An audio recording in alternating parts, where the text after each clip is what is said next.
మా డైరెక్టర్ సాయిబాబా గారిని మాట్లాడవలసిందిగా రిక్వెస్ట్ చేస్తున్నాము. సాంగ్లో కనిపించేశారా అట్లా? సినిమాలో కూడా ఏమైనా క్యారెక్టర్ చేశారా, లేకపోతే పెళ్లి మీద మీ ఒపీనియన్ ఏంటి? పెళ్లి మీద ఒపీనియన్ ఏంటంటే ఈ సినిమా అండి. బేసిక్గా that would be the answer first మీ క్వశ్చన్ కి. మళ్ళీ క్వశ్చన్ మార్క్ లో పెట్టేశారు. యా అండ్ కమింగ్ టు ఆ సాంగ్ లో మాత్రమే కనిపించాను, సినిమాలో ఇంకెక్కడ లేదు. ఓకే, నా questions done please. Yeah thank you. Firstly thank you everyone for making time and coming here అండి. ఎందుకంటే చాలా పనులు ఉంటాయి చాలామందికి, బట్ మా కోసం ఇంత దూరం వచ్చి ఇక్కడ ప్రజెంట్ అయినందుకు thank you very much.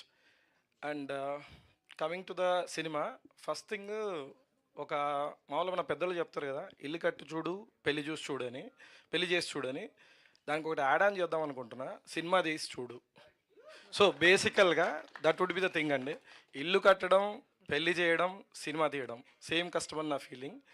And ఒకవేళ సక్సెస్ఫుల్గా తీస్తే మన జీవితం ముందుకెళ్తుంది, ఒకవేళ మనం చివరి వరకు తీయకపోతే జీవితం ముగిసిపోతుంది. ఇది సినిమా అండి, సింపుల్ నా పాయింట్లో. అండ్ ఈ సినిమాకి అలా జీవితం ముయ్యకుండా సాగడానికి నా టీం చాలా కారణమైంది. ఆ టీంలో ఫస్ట్ పర్సన్ కొంచెం లేట్ వస్తుంటాడు, ఈరోజు కూడా లేట్ వచ్చాడు. హరి పైకి రా ఒకసారి. రా హరి. రాడు టైంకి, but he works very good. నా రైటింగ్ డిపార్ట్మెంట్లో వర్క్ చేశాడు హరి. దిస్ ఈజ్ హరి అండి. అబ్బా thank you. So this is Hari. And వెనకాల ఉండేది రా. Next coming back to the song అండి. ఈరోజు సాంగ్ లాంచ్ జరిగింది కదా. ఈ సాంగ్ లాంచ్కి ఒక చిన్న మిస్టేక్ జరిగింది. ఏంటంటే నేను I could not give the costume courtesy. So ఇక్కడికి వచ్చింది అనుకుంటా అమ్మాయి, వచ్చిందా రాలేదు. దట్ ఈస్ కాస్ట్యూమ్ కటసీ నేను ఇస్తానండి, అది మిస్ అయిపోయింది, సారీ ఫర్ దట్. అండ్ మా టీం అన్నాను కదా, హరి తర్వాత Seshu, that is DOP of my film, తను చాలా కాంట్రిబ్యూట్ చేశాడు ఈ సినిమాకి. దెన్ నెక్స్ట్ హీరో హర్ష చాలాసార్లు సర్ప్రైజ్ చేశాడు నన్ను తన పర్ఫార్మెన్స్తో. నెక్స్ట్ తన్మయి, పెద్ద చెప్పాల్సిన మ్యాటర్ లేదు, 23 చూసుకోండి అర్థమైపోతుంది అమ్మాయి ఏంటో. డౌట్ ఏమైనా ఉంటే మా మిస్ అమ్మ ఖచ్చితంగా చెప్తున్నా, ఖచ్చితంగా మిస్ అమ్మ చూడండి, డౌట్స్ ఇంకా ఏమైనా ఉన్నా క్లారిఫై అయిపోతాయి. సో థ్యాంక్స్ కార్డ్స్ అయిపోయాయి. సారీ మా ప్రొడ్యూసర్ గారు, ఆయనకు థ్యాంక్స్ చెప్పి చిన్నవాడిని చేయదలుచుకోలేదు. సో నెక్స్ట్ సినిమా చేద్దాం సార్ కుదిరితే. యా, సో థ్యాంక్స్ కార్డ్స్ అయిపోయానండి. And coming back to cinema, first modern miss అమ్మ.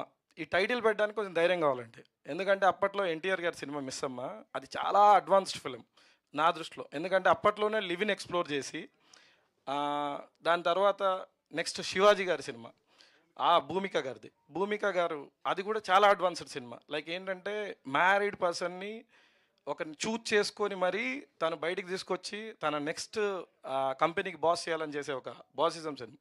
సో ఇట్లాంటి క్లాసిక్ టైటిల్ని మళ్ళీ నేను పెట్టాలంటే నా సినిమాలో కూడా అంత దమ్ము ఉండాలి.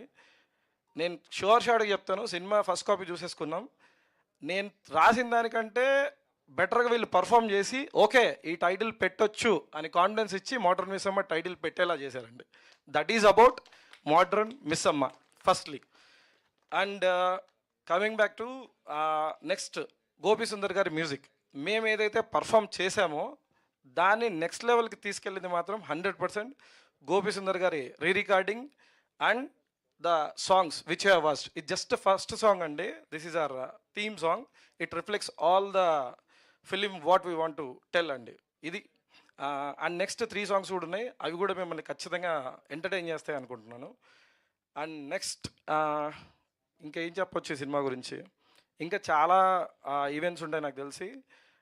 దాని తర్వాత ఇంకా నేను మాట్లాడుకుంటూ వస్తాను. Did I miss out someone? ఎవరన్నా మర్చిపోతే ఐఎమ్ ఎక్స్ట్రీమ్లీ సారీ.